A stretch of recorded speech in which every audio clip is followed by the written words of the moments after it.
종료주일을 영어로 팜 선데이라고 합니다.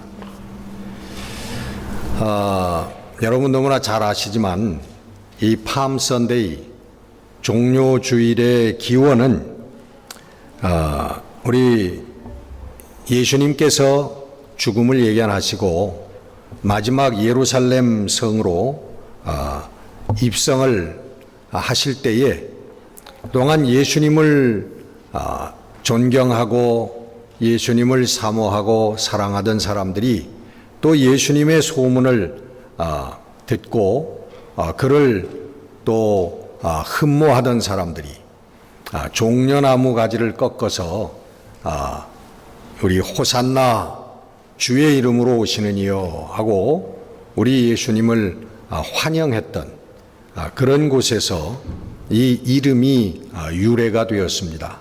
그래서 종료주일이라고 하지요.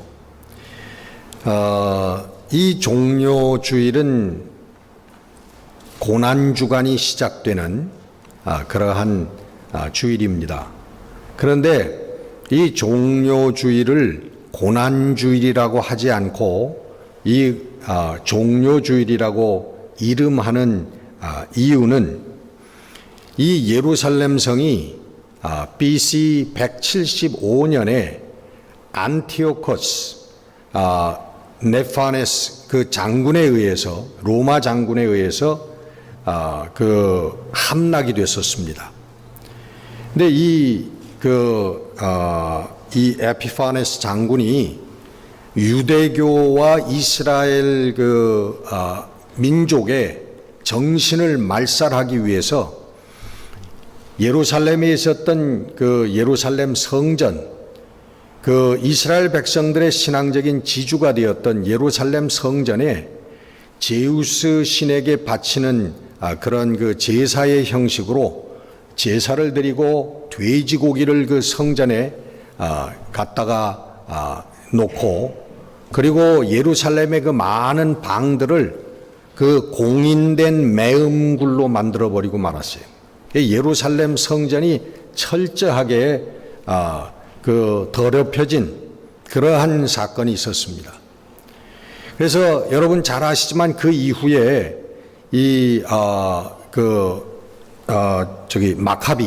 마카비 형제들이 일어나 가지고 혁명을 일으켜서 그 로마군들을 무찌르고 내어쫓죠.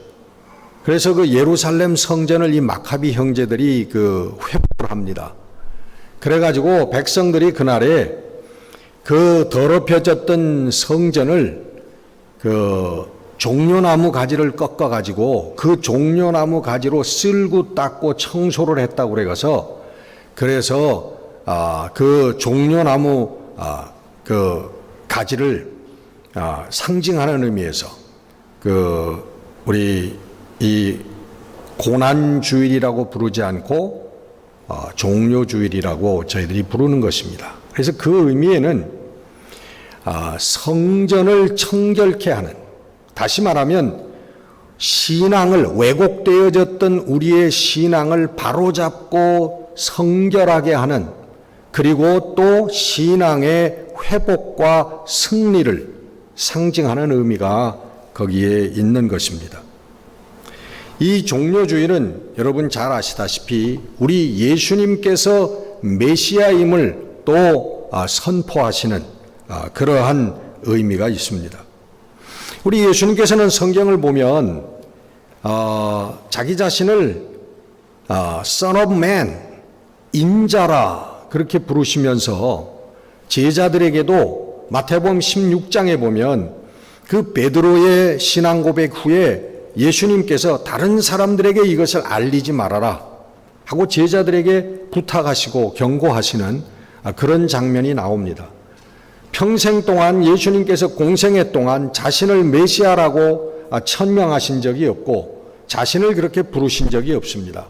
근데 이 종료주일의 사건은 예루살렘에 마지막 입성하셨던 이 예수님의 사건은 바로 자신이 메시아 그리스도시라고 하는 것을 만천하에 공개하시는, 드러내 놓으시는 그런 사건이라고 하는 것입니다.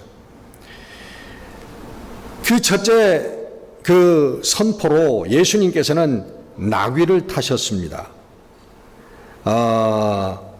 그 제자들에게 저기 벳박의 맞은편 마을에 가면은 거기 나귀와 나귀 새끼가 메어져 있을 것이다. 그래서 그걸 가져오라. 그래서 제자들이 그러면 그 주인에게 뭐라고 하죠? 그랬더니 내가 주가 쓰시겠다고 그렇게 얘기하라. 그러면 줄 것이다. 근데 여러분 그 당시에 여러분 잘 아시지만은 이 겉옷 하나도 굉장한 재산이었습니다. 귀한 그런 때였는데 나귀와 나귀 새끼는요, 이거 큰 재산이었거든요. 근데 여러분, 내 그 귀한 재산인 나귀와 나귀 새끼가 있는데, 어떤 남루한 거지 같은 사람들이 2명이 와가지고, 우리 주가 쓰시겠다 그러니까 이거 달라. 그러면 어떻게 되겠습니까? 맞아 죽죠. 그거 강도죠, 강도. 에? 여러분, 이건 그런 장면이 아닙니다. 예수님께서 이미 미리 나귀와 나귀 새끼들을 다 준비해 놓으셨다는 거예요. 예? 예수님께서 이미 이 사건을 위해서, 이 날을 위해서 이것들을 다 준비하셨다고 하는 것입니다. 그래서 그 나귀와 나귀 새끼를 가지고 와가지고는 나귀 새끼를 타고 입성하시는 예루살렘 성으로 들어가시는 그러한 사건인 것입니다. 이것은 바로 스가랴 9장 9절에 있는 말씀을 예수님께서 이루시고 나타내시고자 하는 그러한 행동이신 것입니다. 스가랴 9장 9절 말씀이 그래요. 시온에 따라 예루살렘에 따라 내 왕이 내게 임하시나니 그는 공의로우시며 구원을 베푸시며 겸손하셔서 나귀를 타시나니 나귀의 작은 것 곧 나귀 새끼니라. 바로 하나님께서 보내신 그리스도 메시아가 어느 날 때가 이르러서 나귀 새끼를 타고 예루살렘으로 입성하실 것이라고 하는 선지자의 예언인 것입니다. 그래서 예수님께서 나귀를 준비하시고 그날을 위해서 나귀를 타시고 입성하신 거예요. 다시 말하면 이 나귀를 타시고 예루살렘 성으로 들어가신 것은 바로 자신이 하나님께서 보내시는 그리스도이시고 바로 메시아라고 하는 것을 만천하에 공개하시고 선포하시는 그런 행위였다고 하는 것입니다. 여러분,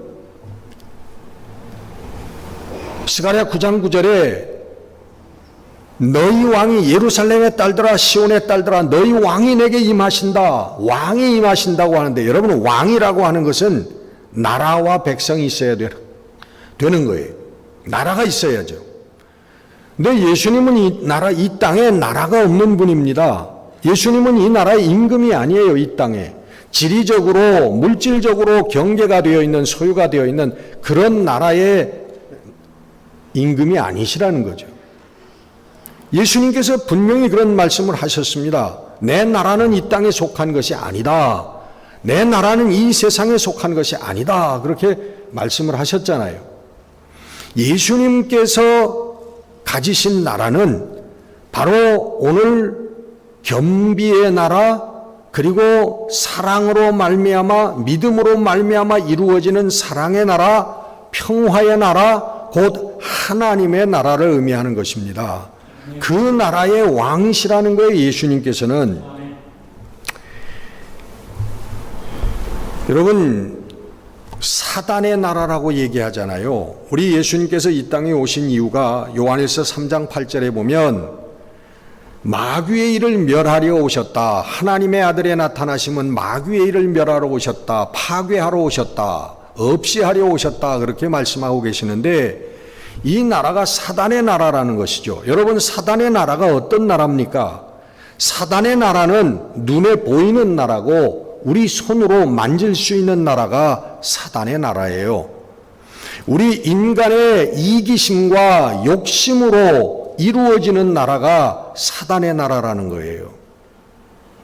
여러분, 이번에 우리 한국에서 8명인가 장관 급의 그런 사람들 청문회를 국회에서 가졌죠.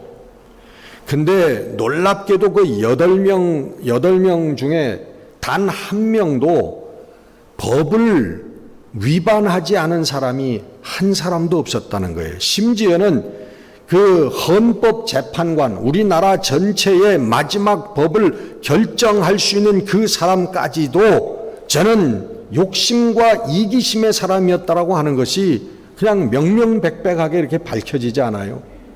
그럼에도 불구하고 그 자리에 앉겠다고 뭐라고 중얼거리는 그런 모습을 보니까 참 마음이 답답하더라고요.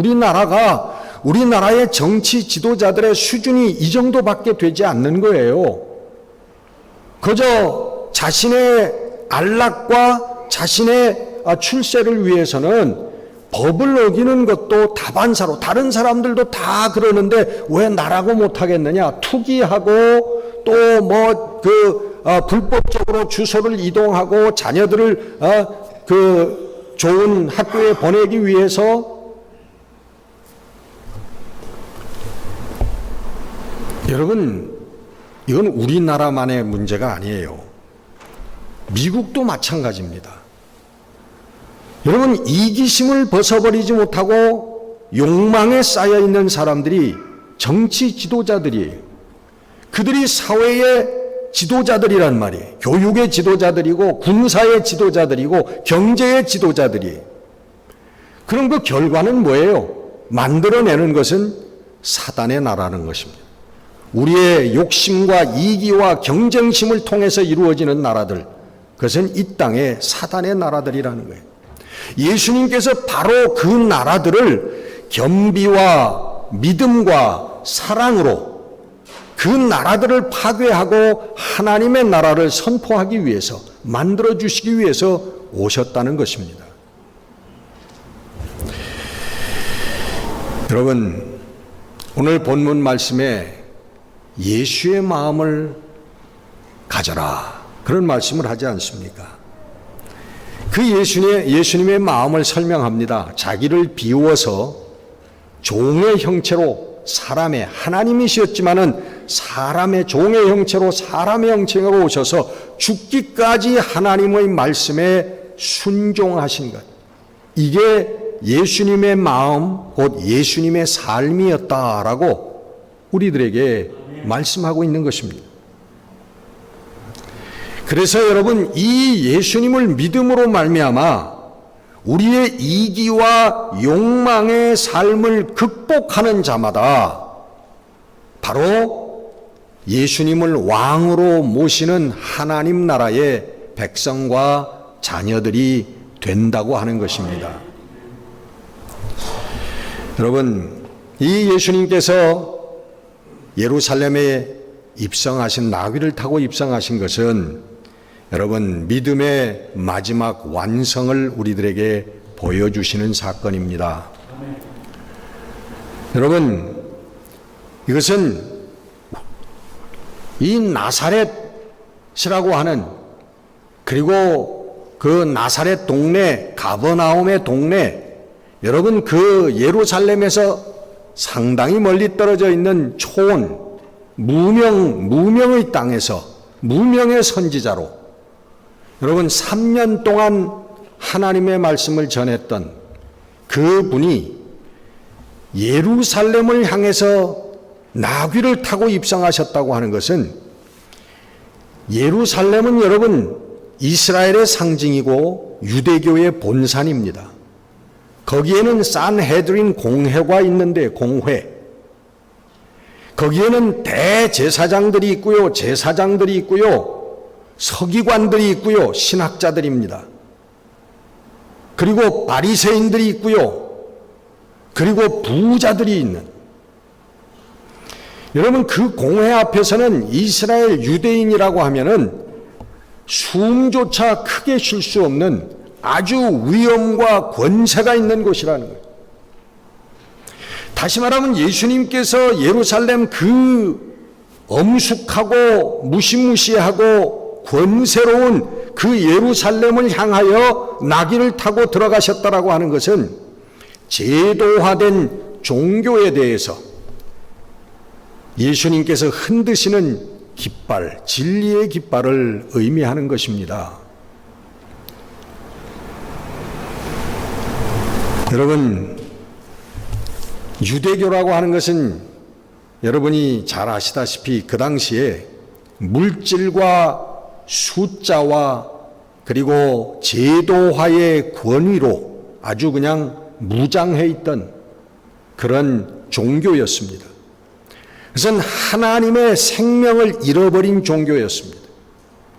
제도화된 종교, 그 교회를 향해서 예수님께서 나귀를 타고 걸어가시는 것, 하나님의 진리의 말씀을 들고 도전하시는 거예요. 그러니까 결과는 물론 예수님 죽으셨죠. 그 유대교에 의해서 그 유대교의 그 권위와 권세 가운데서 예수님 십자가에 매달려서 비참하게 돌아가셨습니다. 결과는. 그러나 우리 예수님께서는 그 유대교를 향해서 나귀를 타고 들어가시면서 그리고 십자가 죽음을 바라보시면서 말씀하시는 거예요. 하나님의 뜻, 신앙을 회복하라. 하나님의 뜻을 회복하라. 하나님의 말씀을 지키는 신앙으로 돌아서라 하고 예수님께서 외치시는 것입니다. 그게 바로 여러분 마카비 형제들이 그 성전을 예루살렘을 회복하고 종려나무 가지를 꺾어서 성전을 청결케 했던 바로 신앙을 청결케 하라고 하는 그 메시지인 것입니다. 예수님께서는 아까도 나귀를 미리 준비하셨다라고 제가 말씀을 드렸지만 예수님은 의도적으로 유월절을 선택하셨습니다. 그 주석가의 주석을 보면은 그 유월절이 지난 다음에 그 양들, 그때 희생되었던 양들, 유월절 제물로 바쳐졌던 양들의 숫자를 헤아려 보니까 25만 마리쯤 됐다고 그래요.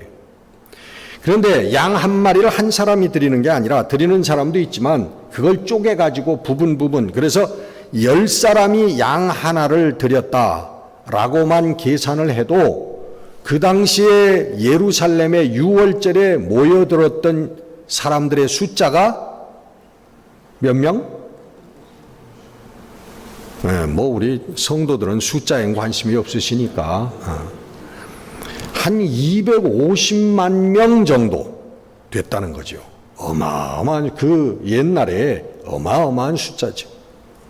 근데 그렇게 수많은 발 디딜 틈도 없이 유대인들이 모여들었던 이 종교적인 명절에 예수님께서 의도적으로 나귀를 타고 그 산헤드린 공회를 향하여 유대교의 상징인 예루살렘을 향하여 나귀를 타고 들어가셨다는 거예요. 모든 사람의 눈총을 받으면서 소란을 일으키면서 전 많은 사람들, 모든 사람, 세상이 다 알 수 있도록 예수님께서 의도적으로 들어가셨다는 거예요.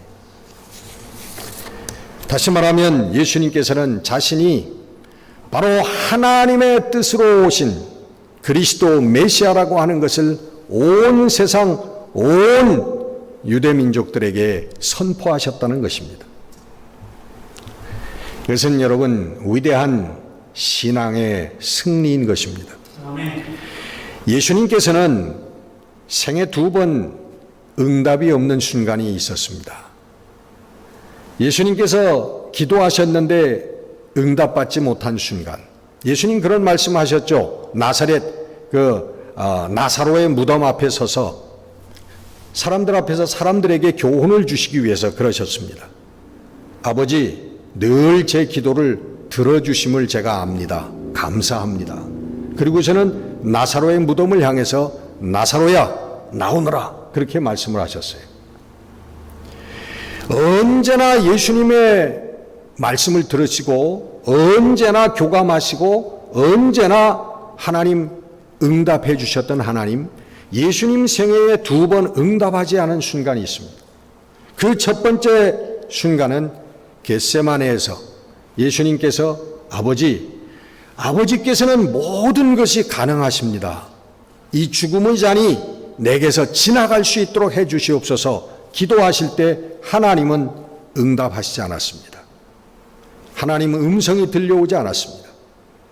2번째 하나님께서 응답하시지 않은 사건은 예수님께서 십자가에 매달려서 마지막 운명하실 때에, 십자가 위에서 고통당하실 때에, 부르짖을 때에 하나님, 아버지 어찌하여 나를 버리셨습니까? 어찌하여 나를 버리십니까? 라고 절규할 때까지, 그리고 죽음의 흑암의 공포가, 흑암의 세력이 예수님을 완전히 죽음의 세력이 덮어서 운명하시는 그 순간까지 하나님께서는 예수님에게 응답하지 않았습니다. 그것은 물론 예수님께서 여러분 하나님의 죄 없는 어린 양으로 거기에 매달리신 게 아니라 모든 사람들의 죄를 뒤집어 쓰시고 죄인의 몸으로 거기에 달리셨기 때문에, 죄인의 희생 제물로 달리셨기 때문에 하나님께서 응답하시지 않은 것이죠. 여러분, 우리 신앙생활하는 분들이요, 여러분 하나님께서 응답하시지 아니하시는 단계를 꼭 거쳐갑니다. 여러분 처음 예수님 만나고 신앙생활 시작할 때, 또 은혜 받을 때 여러분 방언도 받고 어떤 사람 환상도 받다 그러고 입신도 하고 또 무슨 성령의 하나님의 음성도 들었다고 그래요. 예? 심지어는 천국도 갔다 오고 지옥도 갔다 오고 그런 간증도 하는 사람 있죠. 기도할 때마다 불이 떨어진다고 그래요. 아이고 뜨거워, 아이고 뜨거워. 예? 성령의 불도 받았다고 그래요. 근데 여러분 어느 정도의 신앙생활이 깊어지게 되면, 나아가게 되면 그런 하나님의 기적적인 붙들어 주심과 증거들이 거짓말처럼 싹 사라지고 아무런 느낌이 오지 않는 그런 단계가 신앙생활에 꼭 있습니다. 여러분 이건 무슨 말씀인가 하면요, 그것은 그때가 되면 하나님께서 이런 말씀을 여러분들에게 하시는 거예요. 말씀으로 돌아가라. 말씀을 붙들어라. 하나님의 말씀을 신뢰하라. 하나님께서 그렇게 말씀하시는 거예요, 여러분들에게. 여러분 제가 1980년도, 지금부터 한 거의 40년 전에 제가 우리 성령의 임재하심을 체험하고 또 하나님께서 신유의 은사까지 주셨어요. 그래서 이거 개인적인 것입니다마는 말씀을 돕기 위해서 간증하는데, 처음에는 제가 잘 몰랐어요. 근데 어떤 분을 위해서 신방을 가서 기도하고 할 때 제 양쪽 팔이요 막 불꽃에 휩싸인 듯이 막 저려오고 뜨거워지고 그러면요, 그때 그 아픈 분을 위해서 기도하면 그 병이 낫더라고요. 그래서 이게 성령께서 임재하시는 그 신유의 은사고 역사로구나 하는 것을 제가 알았어요. 근데 그 수년 후에 어느 날 갑자기 점점 그 임재하시는 강도가 약해지더니 사라져 버렸어요, 완전히. 그래가지고 그 다음에 아픈 분들이 와서 기도해달라 그러면 자신이 없어지는 거예요. 예? 이게 나을까? 자신이 없어지고 기도하면 기도받은 사람이 예전보다 더 아프다고 그래. 그거는 농담입니다만은. 그래가지고 우리 아픈 분들을 위한 치유의 기도를 오랫동안 못했어요. 근데 어느 날 하나님의 말씀을 다시 한번 보면서 그런 현상이 없다고 할지라도 하나님의 말씀을 믿고 믿음으로 기도하면 치유가 된다라고 하는 확신이 들어오더라고요. 많은 말씀이 있잖아요. 마가복음 16장에 있는 것처럼 믿는 자에게는 이런 표적이 따르리니 너희가 내 이름으로 외칠 때에 귀신이 쫓겨나가고 새 방언을 말하며 뱀을 집으며 무슨 독을 마셔도 해를 당치 아니하며 병든 자에게 손을 얹은 중 나으리라. 사도들이 모여서 거룩한 종 예수 그리스도, 우리 하나님의 거룩한 종 예수 그리스도의 이름으로 기사와 표적이 일어나게 하시옵소서 하며 담대하게 나갔습니다. 그리고 믿음을 가지고 기도했더니 다시 병자들이 낫기 시작하더라고요. 아멘. 여러분, 맨날 성령께서 언제나 기적적으로 내가 여기 있다, 하나님이 살아계시다 하는 증거를, 기적적인 증거를 여러분들에게 매일매일 매순간마다 주신다면 여러분, 신앙적으로 승리하지 못할 사람이 어디 있겠습니까? 우리 기도만 하면은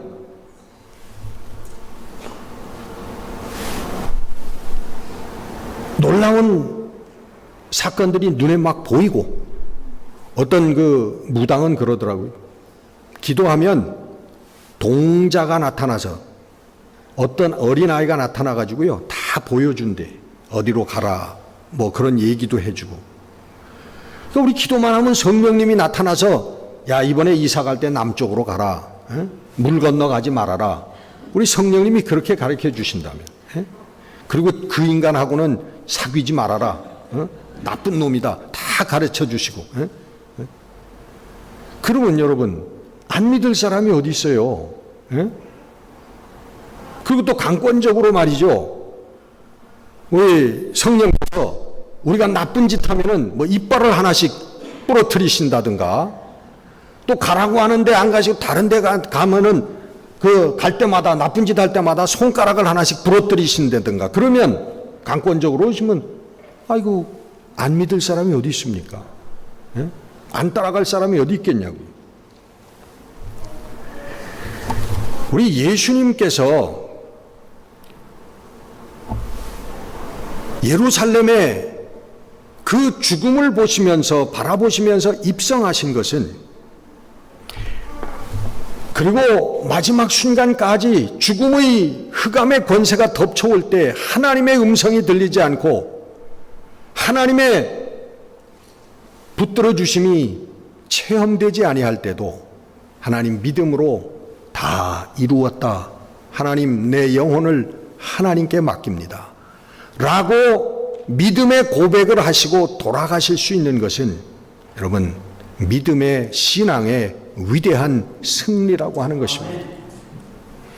여러분, 우리들이 평생 동안 신앙생활 할 때에 분명히 여러분, 하나님의 응답이 느껴지지 아니하는 아주 깜깜한 흑암과 같은 그러한 시기가 여러분 신앙생활에 찾아옵니다. 그때 여러분, 이 절벽 같은 예루살렘을 향하여 가셨던 예수님을 기억하시기 바랍니다. 십자가 위에서 흑암의 세력, 죽음의 세력이 덮쳐올 때도 믿음을 버리지 아니하셨던 예수님을 여러분 기억하시기 바랍니다. 그게 바로 승리의 길입니다. 그 길을 통과할 때에 하나님의 예수 그리스도의 생명의 빛이 여러분들께 비춰오게 되는 줄로 믿습니다. 이 길은 여러분 바로 생명을 향하여 가는 길입니다. 예수님께서 예루살렘에 입성하신 것은 물론 십자가에서 당신이 죽임을 당하리라고 하시는 것을 예견하시고 가신 길이었지만은, 그러나 그것은 죽음을 향하여 나간 길이 아니었습니다. 모든 육신은 여러분 죽습니다. 여기에 죽지 아니할 사람이 어디 있습니까? 우리 육신의 장막은 다 죽는 것입니다. 다 사라지는 것입니다. 멸하는 것입니다.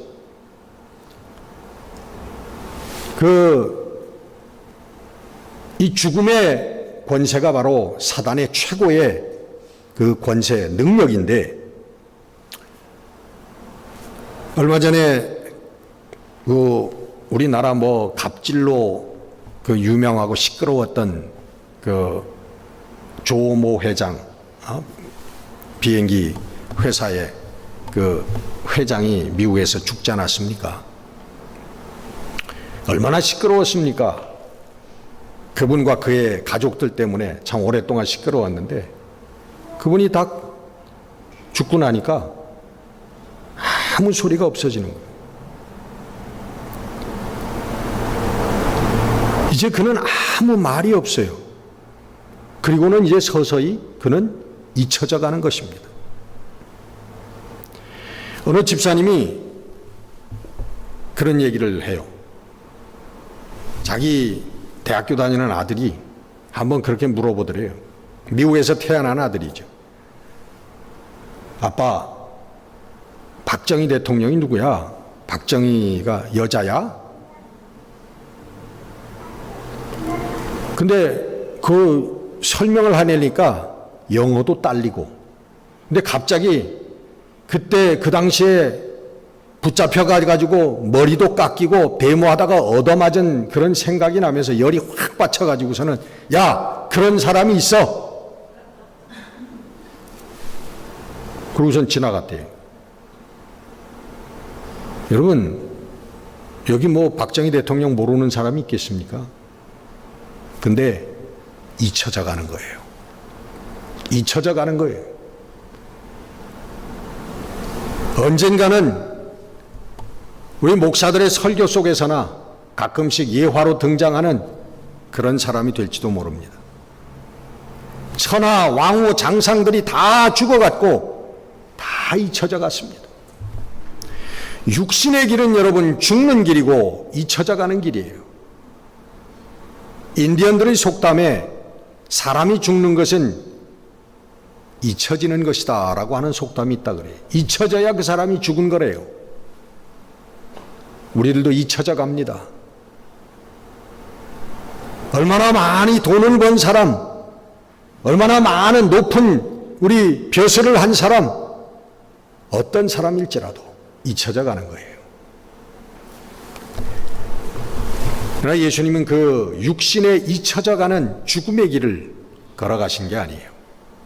우리 예수님께서는 하나님의 뜻의 길을 걸어가신 것입니다. 믿음으로 속죄의 제물 하나님의 뜻이기에 하나님의 뜻을 이루어드리기 위해서 우리 주님께서는 예루살렘을 향하여 걸어가신 것입니다. 불순종으로 죄인이 된 우리 인간들을 다시 하나님의 자녀로 회복시키기 위하여 우리 예수님께서는 예루살렘 죽음을 향하여 십자가를 향하여 걸어가신 것입니다. 죄라고 하는 것은 여러분 한마디로 불순종입니다. 성경에 죄라고 하는 단어들이 원어로 많은 단어들이 나옵니다.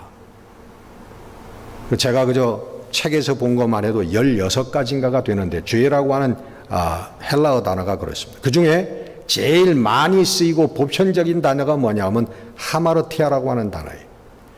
죄라고 하는 하마르티아라고 하는 것은 표적을 향하여 화살을 쐈는데 화살이 그 표적을 향하여 날아가서 명중하지 못하고 엉뚱한 곳으로 날아가는 것을 하마르티아라고 한답니다. 다시 말하면 하나님의 명령대로 살지 못하고 하나님의 명령이 아닌 다른 곳으로 간 인생을, 그것을 죄라고 한다는 거예요. 아담은 불순종으로 죄의 조상이 되었고 우리 예수님은 이 순종함으로 말미암아 구원의 조상이 되신 것입니다. 생명의 근원이 되신 것입니다. 예수님께서 요한복음 12장에 그렇게 말씀하셨습니다. 내가 들리면 많은 사람을 내게로 이끌리라. 예수님께서는 그 길이 바로 인류 구원의 길, 하나님께서 예정하신 계획하신 길이라고 하는 것을 너무나 잘 알고 계셨던 분이에요. 역시 우리 성도들은 죽음이 아니라 생명을 향하여 가고 있는 사람들입니다. 우리 예수께서 이루신 하나님의 영원한 생명을 향하여 나아가는 사람들이 우리 성도들인 것입니다. 예수 그리스도 십자가 죽음이 바로 나의 속죄, 나의 죄사함의 은혜의 사건인 것을 깨닫고 그것이 믿어질 때 감사와 기쁨으로 이 길을 걸어가는 사람들이 성도들인 것입니다. 여러분, 감사와 기쁨을 입으로 고백하는 사람들이 많습니다. 그것은 감사와 기쁨의 삶이 아닙니다. 예수 그리스도의 십자가의 은혜를 믿고 깨닫게 된 사람은 감사와 기쁨을 사는데 그것은 다른 사람 이웃을 향한 용서의 삶이 이 감사와 기쁨의 삶입니다. 여러분, 이웃을 향한 사랑의 삶이 바로 감사와 기쁨의 삶이라고 하는 것입니다. 여러분, 다른 사람을 용서하지 못하고 다른 사람을 포용하지 못하고 사랑하지 못하면서 예수 그리스도가 나를 위하여 죽어주신 것을 감사하고 기뻐한다고 고백하는 것은 그것은 거짓인 것입니다. 그것은 진짜가 아닌 것입니다. 여러분, 이것이 바로 감사와 기쁨의 삶은 너를 용서하는 삶이고 너를 사랑으로 섬기는 삶, 이것이 바로 믿는 삶이고 신앙생활이라고 하는 것입니다. 바로 이것이 여러분 우리가 늘 얘기하는 신앙생활이라고 하는 거예요. 예수 안에서 예수와 함께 예수의 마음을 가지고 육적으로 가난하더라도 영적인 풍성한 삶을 부유한 삶을 선택하고 육적으로 우리가 죽더라도 영적으로 사는 성도의 삶을 향하여 생명을 향하여 나아가는 성도들이 되시기를 주의 이름으로 축원합니다. 기도하십시다. 하나님,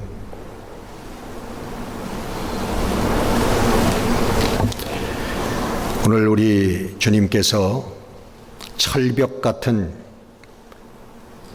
유대교의 본산이었던 예루살렘을 향하여 그것도 힘찬 말발굽으로 나가는 것이 아니라 힘없고 느린 나귀를 타고 입성하신 종료주일입니다. 우리 주님께서 예루살렘에 입성하신 그 마음과 뜻을 헤아리고 우리 공감하는 우리 성도들이 되게 하여 주옵소서. 그 속에서 참 생명의 길을 깨닫고 또 진정 감사하고 기쁜 삶을 사는 우리 성도들이 되게 하여 주시옵소서. 우리 주 예수 그리스도 이름으로 감사하며 기도드렸습니다. 아멘.